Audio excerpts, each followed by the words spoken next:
4월 30일 살아계신 하나님의 말씀 시편 91편 14절부터 16절 말씀 가지고 주를 사랑하라는 제 말씀 드립니다. 사람은 누구든지 사랑을 하며 살아갑니다. 사랑에 대해서 잘 알지 못하는 사람 뭐 있을까요만은 그런 사람은 사랑은 무슨 그렇게 말할지 모르지만은 내막을 잘 알고 나면은 고개가 끄덕여질 겁니다. 사랑은 여러 가지 종류가 있어요. 고대 그리스로부터 나눠진 사랑의 유형을 보면은 대략 한 7, 8가지 종류의 사랑이 있어요. 뭐 그렇게 많나? 그럴지 모르지만은 그 중에 한 가지 정도의 사랑을 우리가 하면서 살 것이기 때문에 그 사랑을 좀 생각해 보죠.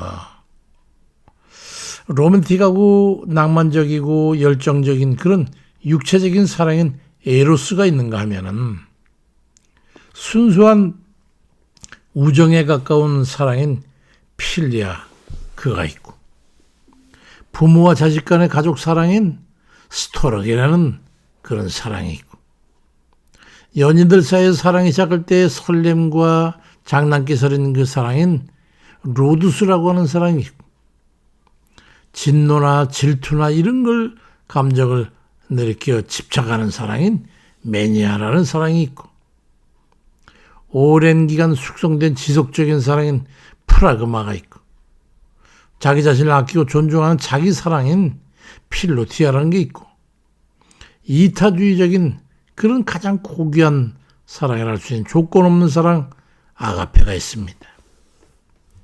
우리들은 살아가면서 여러 가지 사랑을 하면서 그에 따라 행복해하는 거지. 어떤 사랑이 가장 행복한 것이던가요?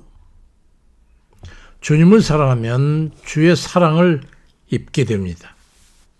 어떤 사람은 하나님과의 관계에서 이루어지는 사랑은 아가페적인 사랑이라고 그렇게 단언하는 그런 사람도 있습니다만은 사실은 그렇게 단순한 게 아니고 여러 사랑이 복합적이라고 해야 마땅할 겁니다. 아가페적일 뿐만이 아니라 때로는 프라그마적이라고 할 수도 있고 어떤 때는 필리아라고 할 수 있는 그런 부분이 있기 때문이죠. 요한복음 14장 21절엔 나를 사랑하는 자는 내 아버지께 사랑을 받을 것이고 나도 그를 사랑하여 그에게 나를 나타내리라 그리 말씀하고 있고 잠언 8장 27절에는 나를 사랑하는 자들이 나의 사랑을 입으며 나를 간절히 찾는 자가 나를 만날 것이라 말씀합니다. 그러니까 하나님의 사랑은 온통 그저 사랑인 것만은 틀림이 없지요. 우리가 한 사람의 사랑을 받아도 기쁘고 좋은데 하나님의 그런 온통의 그 사랑을 입는다면 얼마나 좋겠습니까? 그 사랑을 깨닫지 못하는 사람은요, 사랑이라는 걸 아직 모르는 거예요. 그런 하나님의 사랑은 주님을 사랑하는 자만 얻게 되는 겁니다. 오래전 신학교 2학년 초에 주님 만나 뵙고 그때 그 기도할 때 그거부터 기도할 때는 그전엔 저는 기도의 서두는 그렇게 시작했거든요. 사랑하는 주님 이렇게 시작했는데 그거부터 그렇게 못했어요. 왜냐하면 너무 좋아서 그랬죠. 사랑하는 주님 이 말을 하지 못해 왜 그랬냐면 그렇게 보면 너무 애틋하고 기쁘고 감사하고 또 어떤 면에 안타깝고 가슴 아픈 그런 다양한 그런 마음이 나면서 그 마음을 주체할 수가 없어가지고 눈물이 나고 그래서 기도를 할 수가 없었기 때문에 그랬어요. 오랜 기간 동안 그랬습니다. 하나님의 사랑은 주님을 사랑하는 자만 얻게 되는 거예요. 하면 오늘 본문 시편 91편 14절 이하의 말씀에 보면 하나님이 이르시되 그가 나를 사랑한즉 내가 그를 건지리라. 그가 내 이름을 안즉 내가 그를 높이리라. 그가 내게 간구하리니 내가 그에게 응답하리라.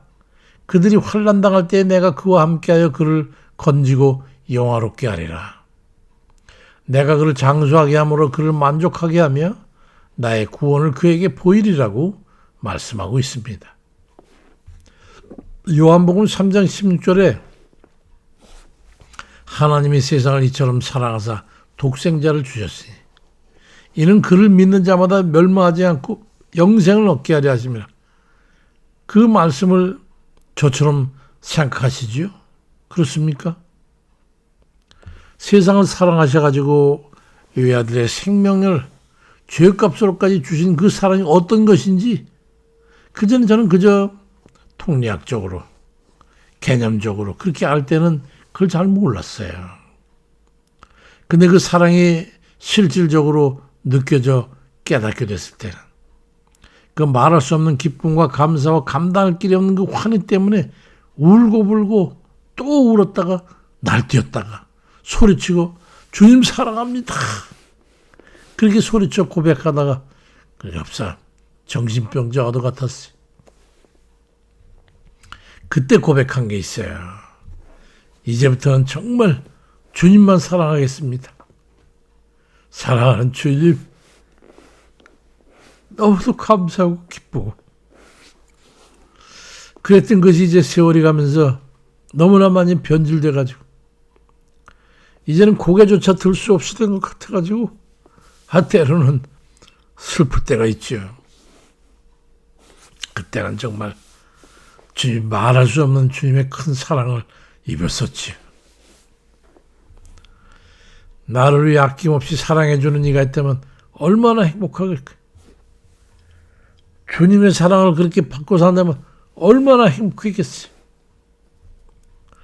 그 바람과 함께 사라지다라고 하는 영화 보신 적 있습니까마는 자기를 진심으로 아끼고 사랑하는 사람이 있음에도 불구하고 그 여자는 다른 사람을 또 짝사랑합니다.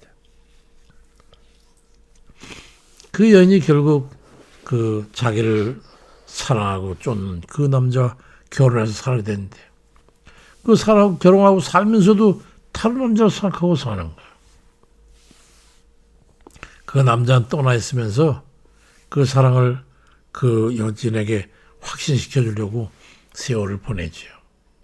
나중에야 자기를 진실로 사랑하는 사람이 누구라고 하는 것을 깨닫게 됐을 때 그 사랑을 회복하고 남편을 맞아들이고 사랑하게 된대. 근데 그때 이미 그 사람은 새벽 마차를 타고 잘 있으라고 하면서 떠나가고 말지. 공무도화라고 하는 그 노래를 아십니까? 우리나라 그 역사에 보면 설화로 나오는 그런 이야기인데 노래 가사는 이런 거예요. 공무도화. 이것은 이미여 강을 건너지 마시오. 공경도화. 임은 결국 강을 건너셨군요. 타하이사. 강물에 휩쓸려 돌아가셨으니 당내공하라. 이제 임을 어찌해야 하나요 하는 그런 내용입니다. 이 노래는 고조선 시대 한 여인이 남편을 잃고 슬픔에 잠겨 부른 우리나라 최초의 연가라고 할 수 있습니다. 설화에 따르면 한 남자가 어떤 여러 가지 이유를 해가지고 밤에 강을 건너려고 하자 그 아내가 몸부림치고 필사적으로 그 남편을 말렸지만 결국 남자는 그 강을 건너다가 물에 휩쓸려서 그만 어둠 속으로 사라져 죽고 맙니다. 남편을 잃은 아내는 깊은 슬픔에 빠져가지고 이 노래를 부르며 애통해 하다가 결국 슬픔을 참지 못하고 결국 그녀도 남편을 따라 강물에 몸을 던진다는 그런 내용이에요. 우리는 어쩌면 이렇게 사랑을 잃고 한탄에 이르기 전에 열심과 최선을 다해서 주님을 사랑하고 그렇게 살아내야 되지 않을까요? 우리를 그렇게도 사랑하신 주님을 멀리하고 세상 사랑해서 정신없 쫓아내달리다 보면 세상 것에도 버림받고 나중엔 주님 사랑도 찾지 못하고 바람과 함께 사라지다가 되면 우린 영영 주님을 만날 수 없는 그런 세계로 떨어질 수가 있어요. 허무한 인생이 될 수 있는 겁니다. 잠언 8장 21절에도 나를 사랑하는 자들에게 재물을 주어 그들의 창고가 차고 넘치게 할 것이라고 그렇게 돌이키는 사랑 기다리면서 언제나 맞이할 준비를 하고 계신 주님을 생각하고 주의 사랑을 잊지 않고 그 사랑 안에 늦지 않게 주 앞에 나아가는 그런 이들 되시기를 바랍니다. 우리를 사랑해서 생명까지 아끼지 아니하시고 무한한 사랑을 주시고자 하시는 주님, 그 주님 사랑하시기 바랍니다.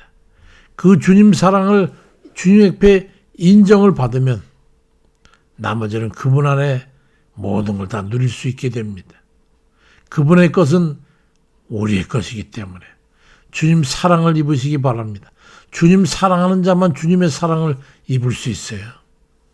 놀라운 사랑의 선물을 준비하고 계신 그 주님을 사랑하고 그래서 환난에서 구원받고 기도의 응답받고 세상의 영화를 누리고 영생의 구원을 받고 영역이 잘 되는 그런 여생이 되시기를 주의 이름으로 축원드립니다.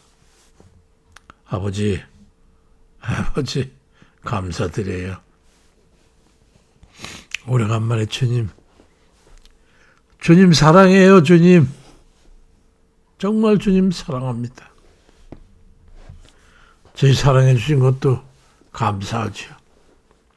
저희 무수한 죄 사랑해 주신 그 사랑에 감사드리고 오늘도 주님 저희들 감사로 살아요. 아버지 언제든지 주님 만나는 그날을 그리면서 살아요. 주님 사랑한 주님 만날 그날을 그리면서 살아요. 주님 우리를 잊지 마시고 긍휼히 여기시고 구원의 길에 저를 서도록 인도해 주세요. 하나님 정말 주님 사랑합니다. 다시 한번 그 사랑에 감격하고 사는 오늘의 저희들 되도록 하나님 도와주세요. 아버지 감사드리고 예수 그리스도 이름으로 기도드립니다. 아멘입니다. 주님